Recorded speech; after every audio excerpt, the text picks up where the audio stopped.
It began with a leak, not from a whistleblower or an anonymous deep state exile, but directly from Elon Musk at 3 a.m. Eastern. Without any prior notice or explanation, Musk posted a mysterious phrase on his X account, "Operation Doge is live," with no context or links. Within minutes, the internet exploded. Nancy Pelosi spent decades gaining power behind closed doors before Elon Musk pulled the curtain back in front of the entire nation. Exactly 12 hours later, Musk reappeared on a stage in front of what appeared to be an abandoned mission control room from the Apollo era. But this time, the screens weren't showing rocket trajectories. Instead, they were showing financial charts, line graphs, maps, and something else's faces. Reddit threads lit up Telegram channels, speculating about everything from alien technology to mass arrests. When Musk spoke, the room fell silent, despite his unreadable demeanor, as he stood in the middle of it all, arms behind his back, flanked by analysts and plainclothes agents. He responded, "This is not about politics, this is about betrayal, and I've remained silent long enough." The 8-minute live stream was enough to start a firestorm. The backdrop was real, an abandoned launch coordination center near Cocoa Beach, Florida, just miles from the Kennedy Space Center.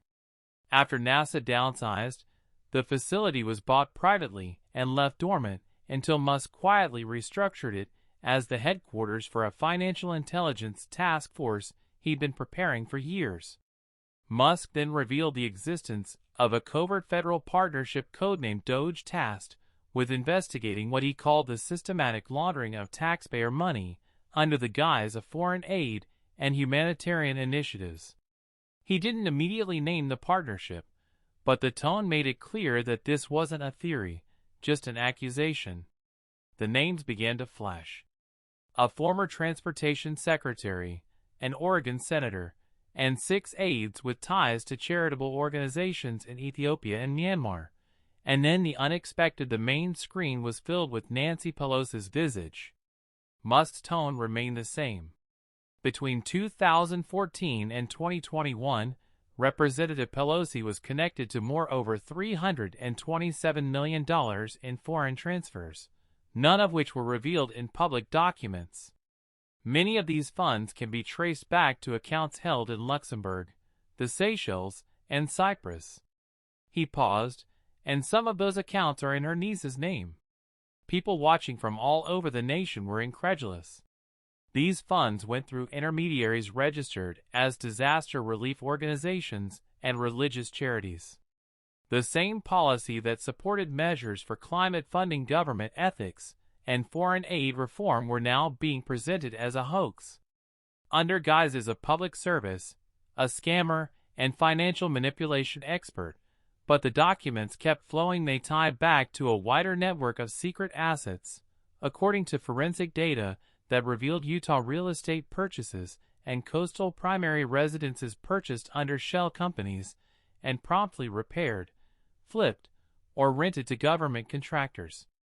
News anchors were shocked by a spider web that implicated not only Pelosi, but also a number of her longtime colleagues. Some networks stopped airing the feed completely, while others doubled down and aired expert panels that sought to discredit the documents before anyone had had a chance to thoroughly review them. But millions had already seen enough in just 1 hour. On social media, Pelosi offshore was trending. People started calling for openness. An Albuquerque young woman watching the stream from her phone at work told a friend later that it was like someone kicked the door open, and instead of gaslighting us about what's behind it, he just let us see everything. This was the first time grassroots groups launched FOIA requests, and even those who didn't like Musk weren't sure what to make of it because no one else, not even seasoned journalists, had presented anything this detailed or audacious. Musk didn't say anything else. He never looked back when federal agents took over the room behind him that day. The live stream ended with no outro or Q&A, just silence, but the documents that were leaked that night changed everything. The place didn't look like the nerve center of a federal operation.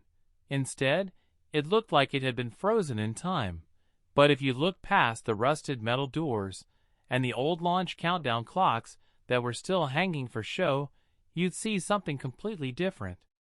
The entire area is rewired with 21st century technology patched together from private aerospace contracts and federal surveillance resources, with tables covered in monitors and cables running across the floor.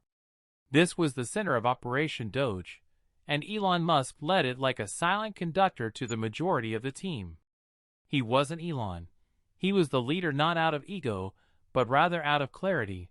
When someone called him lead, it meant Musk was coming into the room. When someone called him lead clear, it meant he was moving away. He didn't give speeches or pep talks. Instead, he asked questions and expected sincere answers. A huge curving LED wall, 60 feet across, was located across the main room. It had dozens of live feeds that were updated in real time, including bank activity logs that indicated non-profit transactions. Scanning of encrypted files pings using facial recognition from surveillance footage. One woman was standing at the front of the room. Riley Sonnet, a former military intelligence officer in her mid-40s, quit her government job following a scandal about which she never spoke and about which no one inquired. 3 years earlier, Musk had hired her, and today she works as a point person for forensic data. Riley responded through Musk, "Walk me through the Pelosi branch again," and Wardy turned his head. She then tapped a touch panel to zoom in on the Shell account. On paper, Bloomberg Relief Fund says it conducts orphanage services in Malawi and is supported by 2 nonprofit organizations in San Francisco. However, when the screen appeared with 3 lines pointing to an unremarkable business in Luxembourg, she swiped the transfer channel. Asset holdings by Furnico. We verified it through voter registrations and 2 previous credit card bills, and she flicked to a side panel. Riley continued to be registered by someone named Emery Ellison, who also happens to be Pelosi's niece's married name. They changed it after 2017, most likely to avoid attention from the same woman on the same birthday. 2 statements appeared, one from a Monterey restaurant and the other from a Stockholm private aircraft reservation. Musk narrowed his eyes at the screen that the jet company paid Furnico. Indeed, he didn't smile the week that $4.3 million arrived at their Cyprus branch. Instead, he merely murmured, "Good." And then he moved toward the war room table, which, in contrast to everything else in the center, was made of modern carbon fiber with a matte finish and could accommodate 3 people. Sasha Brand, a cybersecurity specialist who previously breached a Chinese telecom network, and a former DOJ investigator, Musk's attorney.